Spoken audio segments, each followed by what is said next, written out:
দীর্ঘদিন নিজেকে আলোচনার বাইরে রাখলেও এখন আবার নিজেকে টক অফ দ্য ওয়ার্ল্ডে পরিণত করেছেন কিম জং উন। একদিকে নিজেদের তৈরি ভয়াবহ রণতরীর সফলতার বার্তা, অন্যদিকে পুতিনের কাঁধে কাঁধ। এই খবরে আবারও উত্তপ্ত বিশ্ব রাজনীতির মঞ্চ।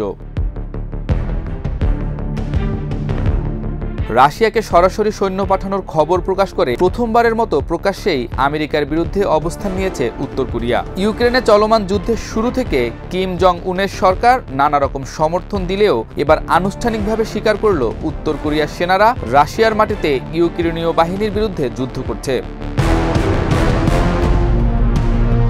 পরিস্থিতির নাটকীয় মোড় আসে পোপ ফ্রান্সিসের শেষ কৃত্যানুষ্ঠানের পর। ওই অনুষ্ঠানে মার্কিন প্রেসিডেন্ট ডোনাল্ড ট্রাম্প ও ইউক্রেনের প্রেসিডেন্ট ভলোদিমির জেলেনস্কির মধ্যে ইউক্রেন যুদ্ধ বন্ধের সম্ভাব্য শান্তি আলোচনার অগ্রগতি হয়। ঠিক সেই আবহেই বিশ্ব সম্প্রদায় যখন আশার আলো দেখতে শুরু করে, তখন কিম জং উন যুদ্ধের ময়দানে সরাসরি নেমে পড়ার সিদ্ধান্ত নেন, যা গোটা কূটনৈতিক চিত্রকেই বদলে দিয়েছে। উত্তর কোরিয়া ও রাশিয়ার সম্পর্ক নতুন কিছু নয়, তবে গত কয়েক বছরে এই বন্ধুত্বের গভীরতা আগের যে কোনো সময়ের চেয়ে অনেক বেশি বেড়েছে। 2024 সালে দুই দেশের মধ্যে একটি আনুষ্ঠানিক সামরিক সহযোগিতা চুক্তি সই হয়। এরপর থেকে উত্তর কোরিয়া রাশিয়াকে আর্টিলারি শেল, ক্ষেপণাস্ত্র, এমনকি দূরপাল্লার ড্রোন সরবরাহ করে আসছিল। এখন সরাসরি সৈন্য পাঠিয়ে সেই সম্পর্ককে সম্পূর্ণ সামরিক জোটের পর্যায়ে নিয়ে গেল। ওয়াশিংটন এখন পর্যন্ত এ বিষয়ে কোনো প্রতিক্রিয়া জানায়নি, তবে ট্রাম্প ও জেলেনস্কির মধ্যকার আলোচনা আলোর মুখ দেখার আগেই তাতে নতুন করে আগুন লাগালেন কিম। বিশ্লেষকরা বলছেন কিম জং উন মূলত দুটি কারণে এই সিদ্ধান্ত নিয়ে থাকতে পারেন। প্রথমত, রাশিয়ার সঙ্গে আরও গভীর সামরিক ও রাজনৈতিক মৈত্রী গড়ে তোলা, যাতে ভবিষ্যতে আন্তর্জাতিক নিষেধাজ্ঞা মোকাবেলায় মস্কোর সমর্থন পাওয়া যায়।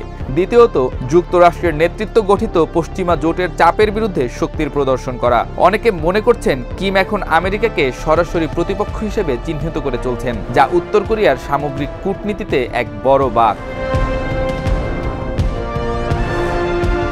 উত্তর কোরিয়ার বর্তমান সামরিক শক্তি বিশ্লেষণ করলে দেখা যায় দেশটি বর্তমানে 1.2 মিলিয়নেরও বেশি সক্রিয় সৈন্য রাখে, যাদের মধ্যে বিশেষ বাহিনী ও ক্ষেপণাস্ত্র ইউনিট রয়েছে। কিমের বাহিনী ইতোমধ্যে সফলভাবে দূরপাল্লার ব্যালিস্টিক মিসাইল পরীক্ষা চালিয়েছে, যা মার্কিন মূল ভূখণ্ড পর্যন্ত পৌঁছাতে সক্ষম। সম্প্রতি তারা নতুন পারমাণবিক সাবমেরিন তৈরির প্রকল্প শুরু করেছে, যা রাশিয়ার প্রযুক্তিগত সহায়তায় দ্রুত এগোচ্ছে বলে ধারণা করা হচ্ছে। বিশেষজ্ঞদের মতে উত্তর কোরিয়ার এই নতুন সাবমেরিনগুলো ভবিষ্যতে প্রশান্ত মহাসাগরীয় অঞ্চলে বড় ধরনের সামরিক ভারসাম্য পরিবর্তন করতে পারে। এগুলো যদি সফলভাবে পারমাণবিক অস্ত্র বহনে সক্ষম হয়, তবে তা মার্কিন যুক্তরাষ্ট্র, দক্ষিণ কোরিয়া এবং জাপানের নিরাপত্তার জন্য নতুন মাথা ব্যথা তৈরি করবে। রাশিয়ার সহায়তায় এই প্রকল্পে অগ্রগতি ঘটলে উত্তর কোরিয়ার সামরিক সক্ষমতা আরও বহুগুণ বেড়ে যাবে বলে ধারণা করা হচ্ছে। বিশ্লেষকরা বলছেন, বর্তমান পরিস্থিতি ইঙ্গিত দিচ্ছে ইউক্রেন যুদ্ধে উত্তর কোরিয়ার সরাসরি জড়িয়ে পড়া বিশ্ব রাজনীতিতে নতুন করে উত্তেজনার আগুন ছড়িয়ে দিয়েছে।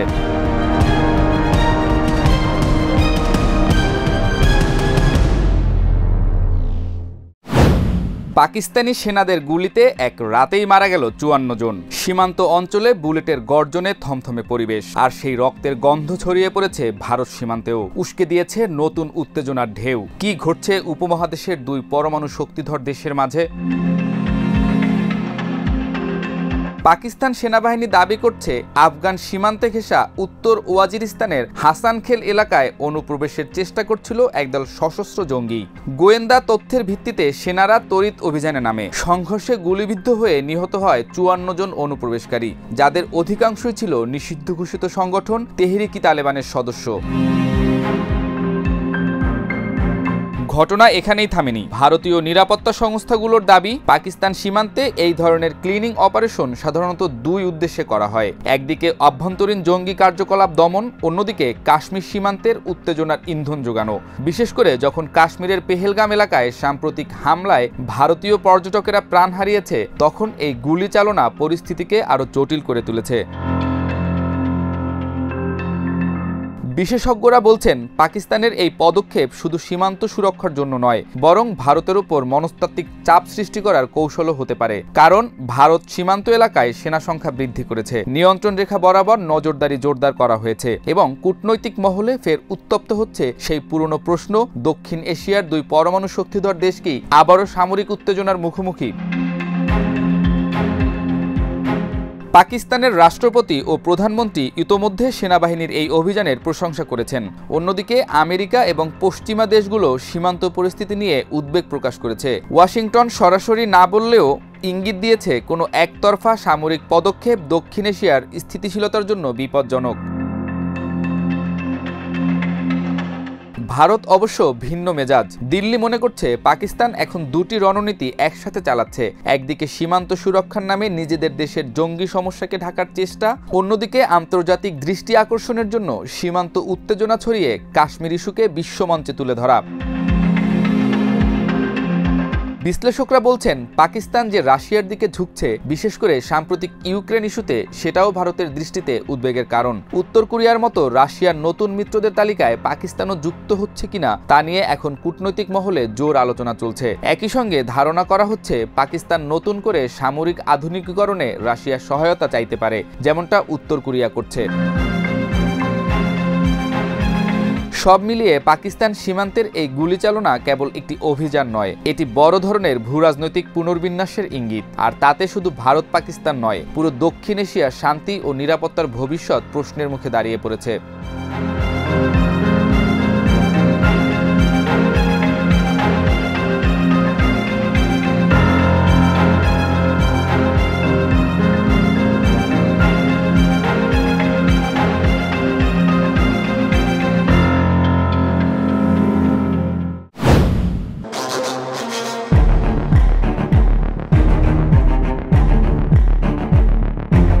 পাকিস্তানে হামলা করবেই ভারত, এমন তথ্যের ভিত্তিতে পাল্টা জবাব দিতে প্রস্তুতি নিচ্ছে পাকিস্তানও।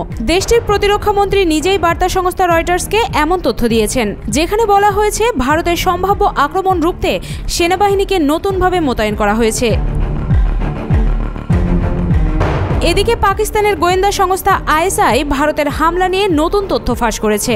জানা গেছে, আইএসআই ভারতের পরিকল্পনার তথ্য এরই মাঝে জেনে গেছে। গোয়েন্দা সংস্থাটি যে তথ্য পেয়েছে তাতে ভারত যে কোনো সময় পাকিস্তান কিংবা সীমান্তে আক্রমণ চালাতে পারে, যা প্রতিরোধ করার জন্য সর্বোচ্চ সতর্কতা অবলম্বন করার পরামর্শ দেওয়া হয়েছে। সোমবার পাকিস্তানের রাজধানী ইসলামাবাদে নিজের কার্যালয়ে বার্তা সংস্থা রয়টার্সকে একটি সাক্ষাৎকার দেন পাকিস্তানের প্রতিরক্ষা মন্ত্রী খাজা মোহাম্মদ আসিফ। তিনি বলেন, আমরা আমাদের বাহিনীগুলোকে নতুনভাবে মোতায়েন করেছি, কারণ ভারতের হামলা এখন আসন্ন। এমন পরিস্থিতিতে কিছু কৌশলগত সিদ্ধান্ত নিতেই হয়, সেই সিদ্ধান্তগুলো নেওয়া হয়েছে। পাকিস্তানের প্রতিরক্ষা মন্ত্রী বলেন, ভারতের বাগাড়ম্বর ক্রমেই বাড়ছে। পাকিস্তানের সেনাবাহিনী সম্ভাব্য ভারতীয় হামলার বিষয়ে সরকারকে অবহিত করেছে। তবে কেন তিনি ভারতের হামলা আসন্ন বলে মনে করছেন সে বিষয়ে বিস্তারিত কিছু বলেননি। গত সপ্তাহে কাশ্মীরে পর্যটকদের উপর বন্দুকধারীদের হামলার পর পাকিস্তানের ভূখণ্ডে ভারতের সামরিক আক্রমণ আসন্ন ছিল বলে দাবি করেছেন পাকিস্তানের প্রতিরক্ষা মন্ত্রী খাজা মোহাম্মদ আসিফ। পারমাণবিক অস্ত্রধারী দক্ষিণ এশিয়ার দুই প্রতিবেশী দেশের মধ্যে উত্তেজনা বৃদ্ধির মধ্যে ভারতের আসন্ন হামলাকে এমন জোর দিয়ে বলায় দেশ দুটিতে ফের উত্তেজনা বাড়ল। 22 এপ্রিল ভারত নিয়ন্ত্রিত কাশ্মীরের পেহেলগামে বন্দুকধারীদের হামলায় 26 জন নিহত হন, যাদের বেশিরভাগ পর্যটক। নয়াদিল্লির অভিযোগ, হামলার সঙ্গে ইসলামাবাদ জড়িত। ইসলামাবাদ তা নাকচ করে দিয়েছে। তবে এরই মধ্যে হামলার জেরে পাকিস্তানের সঙ্গে করা 65 বছরের পুরনো সিন্ধু পানি বন্টন চুক্তি স্থগিত সহ নানা পদক্ষেপ নিয়েছে ভারত। জবাবে পাকিস্তানও পাল্টা বেশ কয়েকটি পদক্ষেপ নিয়েছে। সোমবার পাকিস্তান ঘোষণা করেছে তারা সিমলা চুক্তি বাতিল করবে। এরপর থেকে উভয় দেশের মধ্যে উত্তেজনা বিরাজ করছে। পেহেলগামের হামলার পর ভারত দুজন সন্দেহভাজন হামলাকারীর পরিচয় প্রকাশ করেছে, যারা পাকিস্তানি বলে দাবি করেছে নয়াদিল্লি। কিন্তু হামলার সঙ্গে নিজেদের সংশ্লিষ্টতার কথা বারবার অস্বীকার করেছে পাকিস্তান। আন্তর্জাতিক মধ্যস্থতায় এই হামলার নিরপেক্ষ তদন্তের আহ্বান জানিয়েছে ইসলামাবাদ। পাকিস্তান সম্পূর্ণ সতর্ক রয়েছে জানিয়ে খাজা আসিফ রয়টার্সকে বলেন, আমাদের অস্তিত্বের উপর সরাসরি হুমকি এলেই কেবল আমরা পারমাণবিক অস্ত্রের ব্যবহার করব। হঠাৎ করেই বেশ তোড়জোড় করে ফ্রান্স থেকে যুদ্ধ বিমান কিনছে ভারত। ফ্রান্সের তৈরি 5th জেনারেশনের এই রাফাল যুদ্ধ বিমানের ঘন্টায় গতি 3700 কিলোমিটার এবং এটি সমুদ্রপৃষ্ঠ থেকে 50,000 ফুট উপরে উঠতে সক্ষম।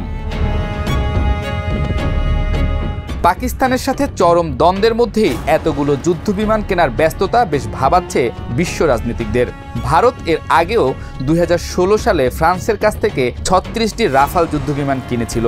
এবার আরও 26টি নতুন রাফালে মেরিন সংস্করণ কেনা হচ্ছে, যেগুলো ব্যবহার করা হবে বিমানবাহী রণতরী INS বিক্রান্ত থেকে। পাকিস্তান ইতোমধ্যে এই চুক্তির ব্যাপারে উদ্বেগ প্রকাশ করেছে।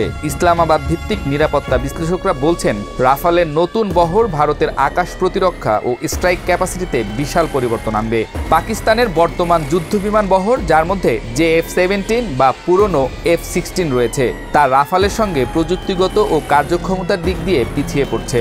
ফলে ভারত পাকিস্তান সামরিক ভারসাম্যে একটি বড় ধরনের পরিবর্তন আসার আশঙ্কা তৈরি হয়েছে। তবে শুধু পাকিস্তান নয়, এই চুক্তির দিকে নজর রাখছে চীনও। কারণ ভারতীয় নৌবাহিনীতে অত্যাধুনিক ক্যারিয়ার ভিত্তিক রাফাল যুক্ত হওয়া মানে ভারত মহাসাগর অঞ্চলে ভারতের সামরিক উপস্থিতি আরও সুদৃঢ় হবে।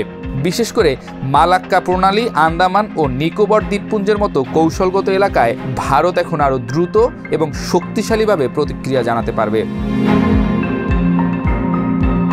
এই রাফালে ফাইটারগুলোর বিশেষত্ব হলো এগুলো মাল্টি রোল যুদ্ধবিমান, অর্থাৎ একই সঙ্গে আকাশযুদ্ধ, ভূমি আক্রমণ এবং নৌ অভিযান চালাতে সক্ষম। এগুলোতে আছে অত্যাধুনিক AES এর রাডার, ইলেকট্রনিক ওয়ারফেয়ার সিস্টেম, অত্যন্ত নিখুঁত গাইডেড মিসাইল বহনের সুবিধা এবং উন্নত স্টিলথ প্রযুক্তি, যা রাডারে ধরা পড়ার সম্ভাবনা অনেক কমিয়ে দেয়। বিশেষ করে এই যুদ্ধবিমানগুলোতে ভারতের নিজস্ব প্রযুক্তির ক্ষেপণাস্ত্র সংযুক্ত করা হবে, যা এক বিশাল কৌশলগত সাফল্য। বিশ্লেষকরা বলছেন, এই চুক্তির মাধ্যমে ভারত মূলত দক্ষিণ এশিয়ায় তার আকাশ ও নৌ প্রভাব আরও মজবুত করতে চাইছে। ভারতীয় বিমান বাহিনী এবং নৌবাহিনীতে একই ধরনের যুদ্ধবিমান ব্যবহার শুরু হওয়ায় লজিস্টিক, প্রশিক্ষণ ও রক্ষণাবেক্ষণ অনেক সহজ হবে। এতে যুদ্ধক্ষেত্রে দ্রুত অভিযোজন এবং যৌথ অপারেশন চালানোর সক্ষমতা বহুগুণে বাড়বে।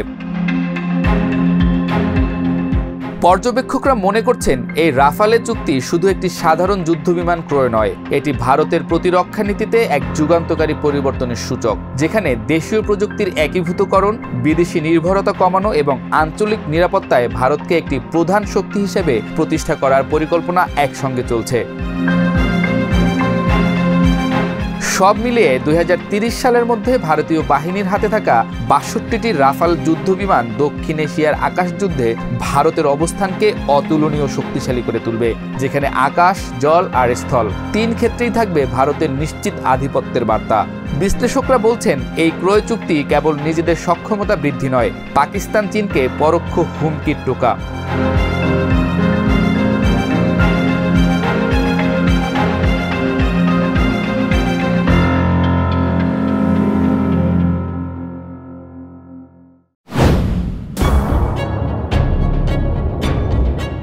শিন বেত প্রধানের পদত্যাগে নেতানিয়াহুর রাজত্বের পতনের পূর্বাভাস জোরালো হচ্ছে। দেশজুড়ে বাজছে নেতানিয়াহুর বিদায় ঘণ্টা। রনেনবারের অপরাধ, তিনি ফিলিস্তিনের পক্ষে কথা বলেছিলেন। এছাড়াও প্রকাশ্যে পশ্চিম তীরে ইসরায়েলি চরমপন্থীদের সহিংসতার বিরোধিতা করেছিলেন এবং 22 আগস্ট 2024 সালে জিদ গ্রামে হামলার ঘটনাকে তিনি ইহুদি সন্ত্রাসবাদ বলে অভিহিত করেন। রনেন বলেন, সংখ্যালঘু ফিলিস্তিনিদের দমন করার এই হিংস্র প্রচেষ্টা ইসরায়েলের নিরাপত্তা ও আন্তর্জাতিক সম্পর্কের জন্য অবর্ণনীয় ক্ষতি ডেকে আনছে। সেই থেকে তাকে পদচ্যুত করার ফন্দি আঁটতে শুরু করেছিলেন নেতানিয়াহু। কিন্তু ইসরায়েলের রাজনৈতিক বিশ্লেষকদের অনেকেই মনে করেন, রনেনকে সরিয়ে নিজের নিশ্চিত পরাজয়ের দিকেই এগোচ্ছেন এই ফ্যাসিস্ট প্রধানমন্ত্রী। ইসরায়েলের নিরাপত্তা প্রধান শিন বেতের সর্বোচ্চ কর্তা রনেনবারের বিদায়কে সরকারিভাবে বলা হচ্ছে তিনি পদত্যাগ করেছেন, কিন্তু বাস্তবে এই সিদ্ধান্ত তার নিজের নয়, বরং নেতানিয়াহুর চাপ। রাজনৈতিক মহলে ফিসফাস এটা ছিল এক রক্তহীন পদচ্যুতি। এরই মাঝে রনেনবার নিজেই ঘোষণা করেছেন তিনি 15 জুন পদত্যাগ করবেন। ইসরায়েলের বেশিরভাগ জনগণই এখন নেতানিয়াহুর স্বৈরতন্ত্রের বিরুদ্ধে অবস্থান নিয়েছেন।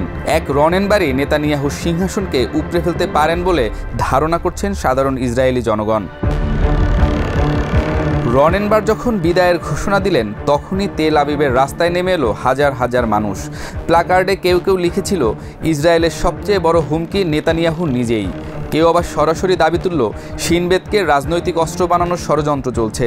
রাজধানীর হাবিমা স্কোয়ারে জ্বলছে এক অঘোষিত গণবিদ্রোহের আগুন। বিরোধে শুরু হয়েছিল যখন রনেনবার নেতানিয়াহুর এক বিশেষ দাবি প্রত্যাখ্যান করেন। প্রধানমন্ত্রী চেয়েছিলেন শিনবেত যেন রাজনৈতিক বিরোধীদের উপর গুপ্তচর বৃত্তি চালায় এবং নেতানিয়াহুর প্রতি ব্যক্তিগত আনুগত্য দেখায়।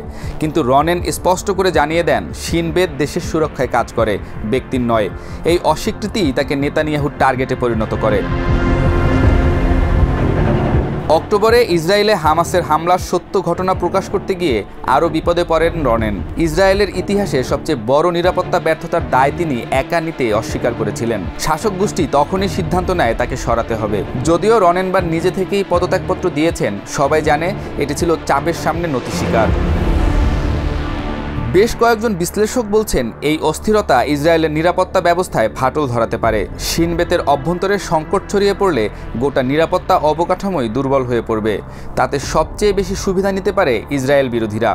আবার ডানপন্থী সরকার নিরাপত্তার নামে আরও কঠোর নীতিমালা চাপিয়ে দিতে পারে। যদিও রনেনবারকে বরখাস্তের সিদ্ধান্ত আটকে দিয়েছে সুপ্রিম কোর্ট। আদালতের এই পদক্ষেপ নেতানিয়াহুর জন্য আরেকটি অস্বস্তিকর বার্তা যে নিরাপত্তা সংস্থা নিয়ন্ত্রণের খেলায় তিনি একাই নন, আর রাষ্ট্রীয় প্রতিষ্ঠানগুলো এত সহজে তার কথা মতো নাচবে না। সব মিলিয়ে রনেনবারের বিদায় যেন গোলা সুতোর মতো, যার এক প্রান্তে আগুন, অন্য প্রান্তে বিস্ফোরণের সম্ভাবনা নিয়ে দাঁড়িয়ে আছেন নেতানিয়াহু।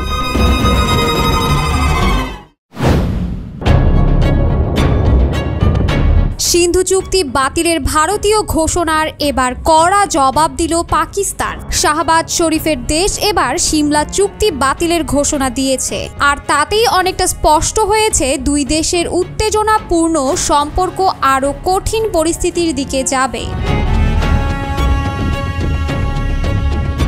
কাশ্মীর ইস্যু নিয়ে ভারত কোনো ধরনের তদন্ত কিংবা বিচার বিশ্লেষণ ছাড়াই পাকিস্তানকে দোষারোপ করে সিন্ধু চুক্তি বাতিলের ঘোষণা দেয়। এবার ভারতের সেই ইটের জবাবে পাটকেল ছুড়ল পাকিস্তান। ঐতিহাসিক সিমলা চুক্তি বাতিলের ঘোষণা দিয়েছে দেশটি।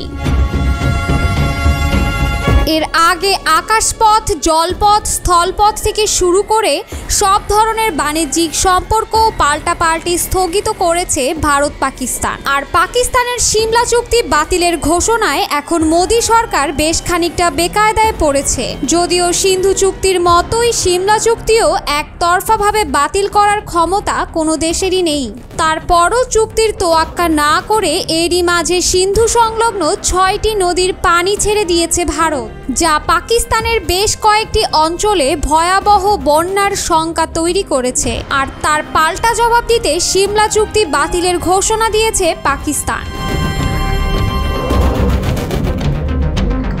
ভারত ও পাকিস্তানের চলমান উত্তেজনায় এখন সবচেয়ে বেশি আলোচিত হচ্ছে সিন্ধু পানি চুক্তি ও সিমলা চুক্তি। পেহেলগামে হামলার জের ধরে একদিকে যেখানে ভারতের পক্ষ থেকে সিন্ধু পানি চুক্তি বাতিলের ঘোষণা দেয়ায় চাপে পড়েছিল পাকিস্তান, ঠিক তেমনি ভারতও নড়েচড়ে বসতে বাধ্য হয়েছে পাকিস্তানের সিমলা চুক্তি স্থগিতের ঘোষণায়। ভারতের প্রধানমন্ত্রী নরেন্দ্র মোদীর নেতৃত্বে অনুষ্ঠিত মন্ত্রিসভার বৈঠকের পর গত বুধবার ভারত 6 দশক পুরনো সিন্ধু জল চুক্তি স্থগিতের ঘোষণা দেয়, যা দুই দেশের নদী ব্যবস্থাপনায় গুরুত্বপূর্ণ একটি দ্বিপাক্ষিক চুক্তি হিসেবে বিবেচিত ছিল। এছাড়াও ভারত পাকিস্তানের সঙ্গে সীমান্ত বন্ধ, বাণিজ্য স্থগিত, ভিসা বাতিল সহ বিভিন্ন পদক্ষেপ গ্রহণ করে। এর জবাবে ইসলামাবাদ থেকেও নেওয়া হয় পাল্টা ব্যবস্থা, যার মধ্যে রয়েছে সীমান্ত ও আকাশপথ বন্ধ, বাণিজ্য স্থগিত এবং সর্বোপরি ভারত পাকিস্তান সব দ্বিপাক্ষিক চুক্তি থেকে সরে আসার হুমকি। এর মধ্যেই রয়েছে দুই দেশের ঐতিহাসিক সিমলা চুক্তি। 1971 সালে বাংলাদেশের স্বাধীনতার যুদ্ধের 7 মাস পর 1972 সালের 2 জুলাই ভারতের তৎকালীন প্রধানমন্ত্রী ইন্দিরা গান্ধী এবং পাকিস্তানের প্রেসিডেন্ট জুলফিকার আলী ভুট্টো হিমাচল প্রদেশের সিমলায় এই চুক্তিতে স্বাক্ষর করেন। এর লক্ষ্য ছিল দ্বিপাক্ষিক সম্পর্ক স্বাভাবিক করা ও বিরোধ নিষ্পত্তির পথ খোঁজা। চুক্তির মূল বিষয়ের মধ্যে ছিল সীমান্ত সংক্রান্ত বিরোধ দ্বিপাক্ষিকভাবে শান্তিপূর্ণ উপায়ে বিরোধ নিষ্পত্তি করা, কাশ্মীর সহ যাবতীয় ইস্যু দুই দেশের মধ্যে সমাধানের প্রতিশ্রুতি, পরস্পরের আভ্যন্তরীণ বিষয়ে হস্তক্ষেপ না করা ও সার্বভৌমত্বের প্রতি শ্রদ্ধা জানানো, 1971 সালের যুদ্ধ পরবর্তী সীমান্ত সিজফায়ার লাইন এর নাম পরিবর্তন করে লাইন অফ কন্ট্রোল রাখা এবং একতরফাভাবে তা পরিবর্তন না করার অঙ্গীকার। পাকিস্তানের সরকারি পরিসংখ্যান অনুযায়ী বাংলাদেশের মুক্তিযুদ্ধে যুদ্ধবন্দী ৪৫,০০০ সেনা এবং আধা সামরিক বাহিনী সহ ৭৩,০০০ মানুষ ভারতের কারাগারে ছিল। এই ৯০,০০০-এর বেশি পাকিস্তানি যুদ্ধবন্দীকে মুক্তি দেওয়ার কথাও ছিল এই চুক্তিতে। আন্তর্জাতিক আইনবিদ ডক্টর মোহাম্মদ মুস্তাক আহমদ জানান, ভারত বহুদিন ধরে এই চুক্তিকে জাতিসংঘ নিরাপত্তা পরিষদের প্রস্তাবগুলোর বিকল্প হিসেবে ব্যাখ্যা করে আসছে। ভারতের মতে সিমলা চুক্তির ফলে কাশ্মীর ইস্যু একটি দ্বিপাক্ষিক বিষয় হয়ে দাঁড়িয়েছে, ফলে আন্তর্জাতিক হস্তক্ষেপের প্রয়োজন নেই। অন্যদিকে পাকিস্তান মনে করে এই চুক্তি আন্তর্জাতিক সমাধান চেষ্টাকেই সমর্থন করে। পরবর্তীতে 2019 সালে ভারত কাশ্মীরের স্বায়ত্তশাসন বাতিল করলে একে সিমলা চুক্তির লঙ্ঘন হিসেবে অভিযোগ করে পাকিস্তান।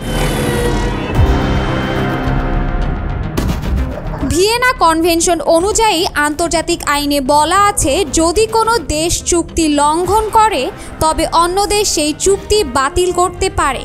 পাকিস্তান এই যুক্তি ব্যবহার করতে পারে, তবে ভারত এই কনভেনশনের সদস্য নয়। ভারতীয় প্রতিরক্ষা বিশ্লেষক অজয় শুক্লা বলেন, পাকিস্তান যদি সিমলা চুক্তি থেকে সরে আসে তা সরাসরি যুদ্ধের পরিবেশ তৈরি করবে না, তবে পাকিস্তানের এই পদক্ষেপ দুই দেশকে সংঘাতের দিকে এক ধাপ কাছে নিয়ে যাবে। তিনি বলেন, এর মানে হবে এখন আর কোনো আন্তর্জাতিক চুক্তির গার্ডরেল থাকবে না, যা উভয় দেশকে অস্ত্রের মুখোমুখি হওয়া থেকে বিরত রাখত।